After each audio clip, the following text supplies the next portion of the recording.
बिस्मिल्लाहिर्रहमानिर्रहीम। आज का हमारा टॉपिक है numerical solution of initial value problem. Initial value problems के बारे में आपने डिफरेंशियल इक्वेशंस में डिटेल से पढ़ा होगा। यहाँ पे हम आपको ये बताते हैं कि इनिशियल वैल्यू प्रॉब्लम बेसिकली एक फर्स्ट ऑर्डर डिफरेंशियल इक्वेशन है कि इसमें डेरिवेटिव की जो डिग्री है वो 1 है और ये एक नॉन लीनियर इक्वेशन है। उसकी वजह यह है कि यहाँ पे हम y की कोई भी पावर जो है वो एक्सेप्ट करेंगे। तो अगर डिपेंडेंट वेरिएबल की पावर 1 से ज़्यादा पॉसिबल हो तो ऐसी डिफरेंशियल इक्वेशन को नॉन लीनियर डिफरेंशियल इक्वेशन कहते हैं। अब इनिशियल वैल्यू प्रॉब्लम इसलिए कहते हैं कि हमें इनिशियल पॉइंट पे वैल्यू गिवन होती है। आपने ये देखा है कि हमारे पास जो इंटरवल है वो a से स्टार्ट हो रहा है और b तक जा रहा है। इट मीन्स कि ये स्टार्टिंग वैल्यू हमारे पास a और a पे हमें जो वैल्यू अल्फ़ा है वो ऑलरेडी गिवन है। ठीक है, a पे ये वैल्यू हमें गिवन होंगी, बाकी वैल्यूज़ हमने फाइंड करनी होंगी। तो हमें ये पता चला कि इनिशियल वैल्यू प्रॉब्लम एक ऐसी प्रॉब्लम होती है जिसके इंटरवल के या डोमेन के इनिशियल पॉइंट पे हमें फंक्शनल वैल्यू गिवन हो और इसमें जो डिफरेंशियल इक्वेशन हो वो फर्स्ट डिग्री की हो। और इस केस पर्टिकुलर केस जो हम सॉल्व कर रहे हैं इसमें हमारे पास non linear first order differential equations के लिए मेथड्स हम डेवलप करेंगे। अब अगर हम इस प्रॉब्लम को देखते हैं तो यहाँ पे हमें ये बताया जा रहा है कि rate of change of y with respect to t is equal to a function, या सिंपली हमें जो y फंक्शन है उसका डेरिवेटिव दिया गया है और हमें बताना है कि y क्या होगा। इसी तरह हमारे पास डिफरेंट किस्म की डिफरेंशियल इक्वेशंस होती हैं जिनमें हमने सॉल्यूशन फाइंड करना होता है। एक कॉमन क्वेश्चन किया जाता है कि what do we mean by a solution of a differential equation. अब फॉर एग्जांपल अगर हम सिंपल हार्मोनिक मोशन कंसीडर करते हैं, ये आपने फिजिक्स में भी देखा होगा और डिफरेंशियल इक्वेशन में भी चैप्टर 3 में सिंपल हार्मोनिक मोशन ये चैप्टर 5 में डिस्कस की गई है। ठीक है, अब सिंपल हार्मोनिक मोशन की हम एक एग्जांपल लेते हैं कि हमारे पास एक सॉलिड सरफेस है और उससे हमने एक स्प्रिंग अटैच किया है। लेट्स से स्प्रिंग का मास m है। अब हमने क्या किया कि इस मास को हमने नीचे की तरफ खींचा, फोर्स यूज़ की। इस फोर्स की वजह से मास जो है यहाँ पे मूव होके यहाँ पे आ गया।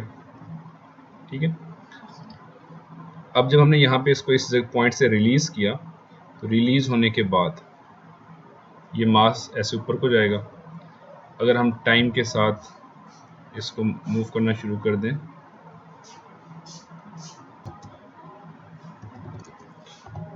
यार, ये आपको ना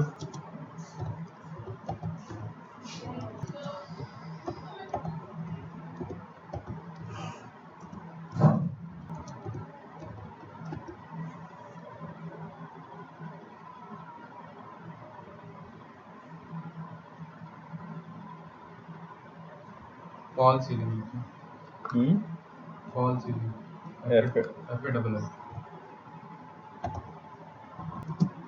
विच मीन्स दैट अगर यहाँ पे हम एक टाइम की डायरेक्शन भी ले लेते हैं, from t is equal to 0 से मूव हो रहा है और किसी पॉइंट पे जा रहा है, तो eight any time t these are the locations of the function y. Let's say this is y0, y1, y2 up to so on, and this is, let's say t is equal to और tn कह लें इसको अगर हम, तो यहाँ पे हमारे पास जो y की वैल्यू होगी वो लेट्स से yn आ जाएगी।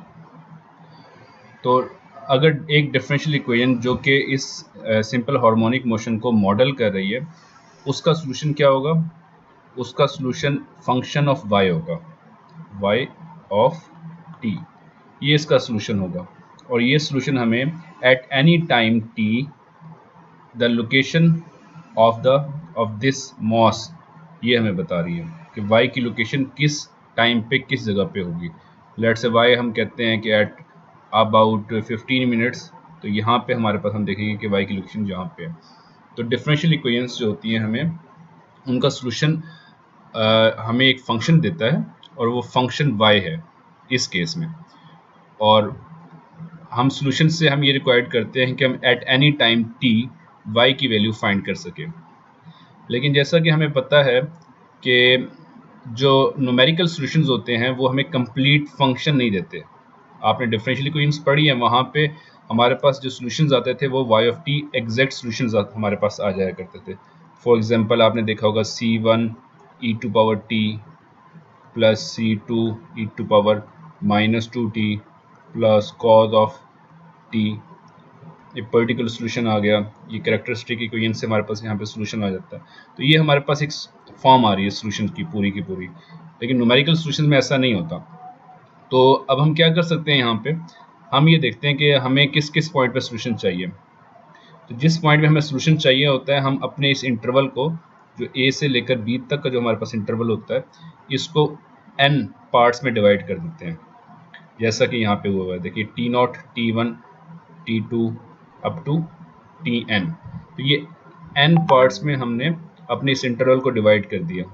अब हम क्या करते हैं, इन स्पेसिफिक पॉइंट पे t0 पे, t1 पे, t2 पे, t3 पे अप टू tn पे, इन सब पे हम उन y की वैल्यूज फाइंड करते हैं, y0, y1, y2 up to yn। ये सारी की सारी वैल्यूज हम फाइंड कर लेते हैं। तो बजाय इसके कि हमारे पास एग्जैक्ट सोल्यूशन आए y ऑफ t, हमारे पास अप्रोक्सीमेशन आ जाती है at different times of t के। तो ये थोड़ा सा हमने जो कुछ पढ़ना था इसको हमने पहले समराइज कर लिया, और हम करना ये चाह रहे थे कि न्यूमेरिकल सोल्यूशन फाइंड करें इनिशियल वैल्यू प्रॉब्लम का। ओके, हम सबसे पहले आयलर मेथड्स, जो बहुत ही बेसिक मेथड है और ये अप्लाई बहुत कम होता है क्योंकि हमारे पास काफ़ी सारे एडवांस मेथड्स मौजूद हैं जो कि इस मेथड से अच्छी अप्रोक्सीमेशन दे सकते हैं।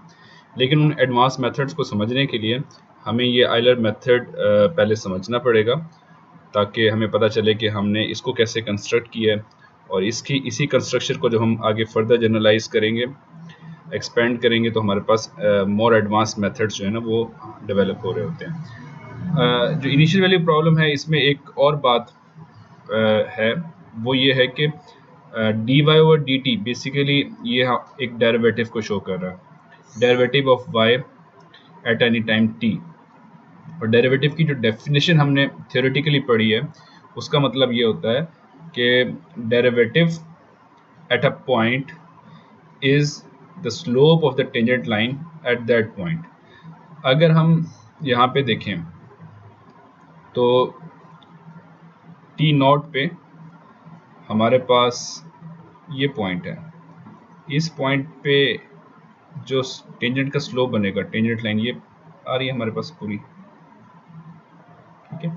इसका जो स्लोप है इस पॉइंट के ऊपर, वो डेरिवेटिव कहलाता है, derivative of the function y at t is equal to t0। हम इसको समटाइम्स ऐसे भी लिख रहे होते हैं, dy over dt at t is equal to t0। तो ये हमारे पास इस फंक्शन का डेरिवेटिव है एट द गिवन पॉइंट। अब हमने ये देखना है कि, तो बेसिकली हमारे पास dy और dt हर पॉइंट पे, t0 पे, t1 पे, t2 पे ये स्लोप्स देगा हमें। तो पहला स्लोप हमारे पास ये आ गया, जब हम t1 लेंगे इस पॉइंट पे हमारे पास स्लोप इस तरह का आ जाएगा, t2 लेंगे, अब इसमें भी स्लोप हमारे पास इस तरह से आ रहा है। तो ये स्लोप को हम यूज़ करके इस फंक्शन को हम अप्रॉक्सीमेट करेंगे। इस फिगर के अंदर आपको ये ज़्यादा अच्छा अंदाजा हो जाएगा। देखिए फर्स्ट स्लोप हमारे पास t0 पे आया, फिर t1 पे स्लोप लिया वो ये आ गया, t2 पे स्लोप फिर इस तरह से आ गया। ये सारे स्लोप्स को जब हम कनेक्ट करेंगे तो हमारे पास वो एक अप्रॉक्सीमेशन लाइन जो है, ये अप्रॉक्सीमेट फंक्शन जो है वो हमारे पास कंस्ट्रक्ट हो जाएगा। ओके, तो we first make the stipulation that the mesh points are equally distributed throughout the interval AB, कि हमारे पास जो इंटरवल है A से लेकर B तक ये इक्वल पार्ट्स में डिस्ट्रीब्यूट हो। A से लेकर B तक हमारे पास ये इंटरवल गिवन है और हम इसको इक्वल पार्ट्स में डिस्ट्रीब्यूट करेंगे। तो let's say we want to distribute in n equal parts. n equal parts के लिए हमारे पास जो फार्मूला है ये हमने ऑलरेडी यूज़ भी किया हुआ है कि T I is equal to A plus I H. अगर आई की वैल्यू मैं ले लेता हूँ यहाँ पे 0, so you will see this part will become 0 and t naught is equal to a. इसलिए हम ये कहते हैं कि टी नॉट की वैल्यू जो है वो ए के बराबर है। सिमिलरली आई की वैल्यू जब हम लेंगे 1, तो T one is equal to A plus H हो जाएगा and H is the difference between them.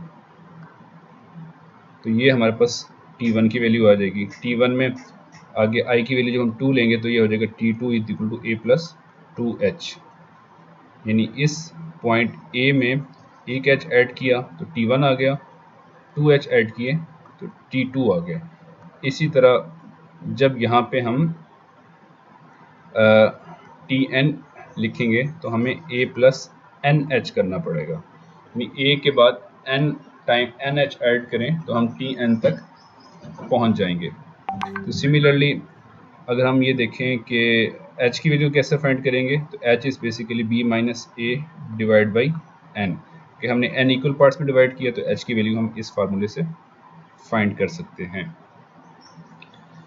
और अब हम इसको अप्रॉक्सीमेट करने के लिए जो थ्योरम यूज़ करेंगे उसको कहते हैं tailors theorem.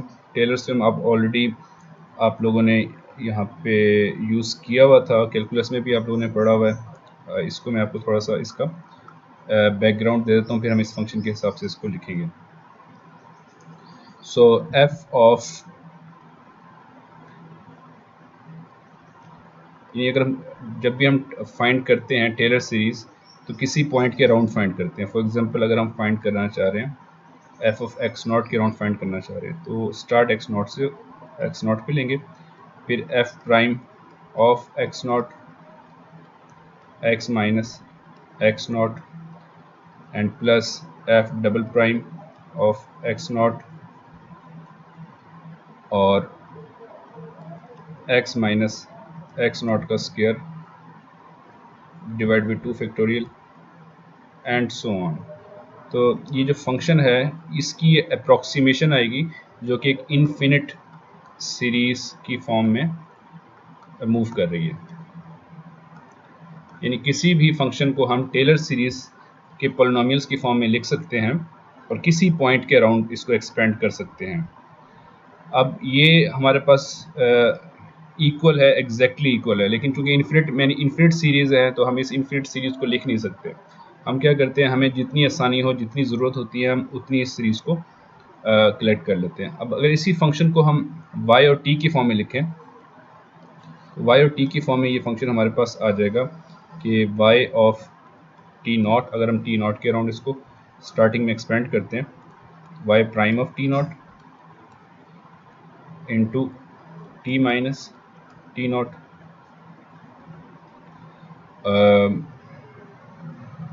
Plus y double prime of t naught t minus t naught का square divide by 2 factorial and so on.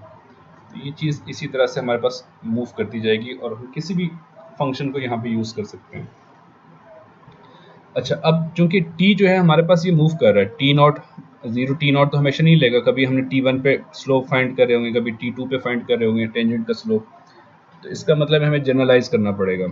इस t नॉट की बजाय will use y of ti। आप बुक से इस चीज़ को प्रिपेयर कर सकते हैं, मैं यहाँ पे आपको सिर्फ समझाने के लिए इन चीज़ों को एक्सपेंड कर रहा हूँ। अगर आपने नोट्स प्रिपेयर करने हैं अपने, तो ये numerical computation burden and fair की जो बुक है उसमें इसके टॉपिक बहुत अच्छे तरीके से स्टेप बाय स्टेप आपको नोट्स के लिए मिल जाएगा। बहरहाल यहाँ पे आप इसको अच्छे तरीके से समझ सकते हैं। अब हम ये करते हैं साथ में इस इन्फिनिट सीरीज को फाइनाइट सीरीज में कन्वर्ट कर देते हैं। जब फाइनाइट सीरीज में कन्वर्ट करेंगे तो basically y of t is approximately equal to this one. यहाँ पे हम लिख देते हैं कि इग्नोरिंग द हायर टर्म्स।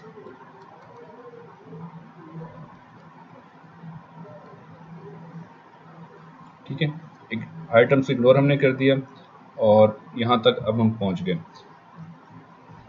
अच्छा, ये जो हम सॉल्यूशन को फाइंड करने की कोशिश कर रहे हैं, सॉल्यूशन को फाइंड करने के लिए अभी आपने देखा है कि t naught is equal to a, और जो हमारे पास गिवन है y of a is equal to alpha, इस पॉइंट पे हमें ये सॉल्यूशन गिवन है, एग्जैक्ट वैल्यू गिवन है, यानी y naught is equal to alpha जो है ये हमें गिवन है। तो इसको हम दो तीन तरीके से लिख सकते हैं। एक, इसको हम y ऑफ टी नॉट भी कह सकते हैं, और यही y नॉट भी समटाइम हम इसको कह रहे होते हैं। तो इन सब का एक ही मतलब होगा। तो अगर कहीं भी आपको y नॉट लिखा आए तो आपको समझ आ जानी चाहिए इसका मतलब y ऑफ a भी है और y ऑफ टी नॉट भी है, और y ऑफ टी नॉट पे जो वैल्यू आ रही है, जो आंसर आ रहा है, वो अल्फ़ा आ रहा है बेसिकली। ओके, अब ये वैल्यू हमें गिवन है, इस वैल्यू को हम यूज़ करेंगे और यूज़ करके जो हम फाइंड करेंगे वो हमारे पास नेक्स्ट वैल्यू आएगी, t1 की वैल्यू आएगी। तो अगर हम ti की वैल्यू इनपुट करें तो हमारे पास उससे अगली वैल्यू हमारे पास आंसर में आनी चाहिए। इसका मतलब है कि इस टेलर सीरीज को हमें अप्रॉक्सीमेट जो करना चाहिए वो ti प्लस 1 पे हमें अप्रॉक्सीमेट करना चाहिए। तो it is equal to y of ti plus y prime of ti and ti plus 1 minus ti। अच्छा, यहाँ पे अब एक और बात हमारे पास नज़र आ रही है हमें कि जो डिफरेंस है ti plus 1 minus ti, it is basically equal to h, जैसा कि यहाँ पे ये हमें बताया भी गया है। ठीक है, कि दो कंसेक्टिव जो हमारे पास मैच पॉइंट्स हैं उनका डिफरेंस h के इक्वल है। तो ये हमारे पास आ जाएगा y of ti plus 1 approximately equal to y of ti plus इसकी जगह पे हमारे पास h आ गया और y prime of ti। y prime of ti इसकी वैल्यू भी हमने फाइंड करनी है, और एक और प्रॉब्लम हमें ये फेस करनी पड़ी जा सकती है बाद में कि चूँकि टी नॉट पे जो एग्जैक्ट सोल्यूशन है वो y है, y ऑफ t हमारे पास एग्जैक्ट सोल्यूशन है, लेकिन हम एग्जैक्ट सोल्यूशन फाइंड नहीं करते, हम अप्रॉक्सीमेट सोल्यूशन फाइंड करते हैं। तो अगर y of t exact solution है तो y ऑफ t नॉट या y ऑफ t1 जो है हमें ये एग्जैक्ट वैल्यू देगा। तो इसका मतलब है हमें नोटेशन चेंज करनी पड़ेगी, क्योंकि y ऑफ टी नॉट और y of t1, y of t2 ये सब के सब एग्जैक्ट वैल्यू के लिए यूज़ हो रहे हैं। तो हम कहते हैं कि हम चूँकि अप्रॉक्सीमेट फाइंड कर रहे हैं तो हम कहते हैं कि y of ti is approximated by a function omega i। ठीक है, तो अगर y of ti omega i के बराबर है तो y ऑफ ti प्लस 1 ये बराबर होना चाहिए ओमेगा i प्लस 1 के बराबर। इसको मैं आपको यहाँ पे इस फिगर से भी एक्सप्लेन कर देता हूँ। इस फिगर में हमने ये चीज़ देखी थी कि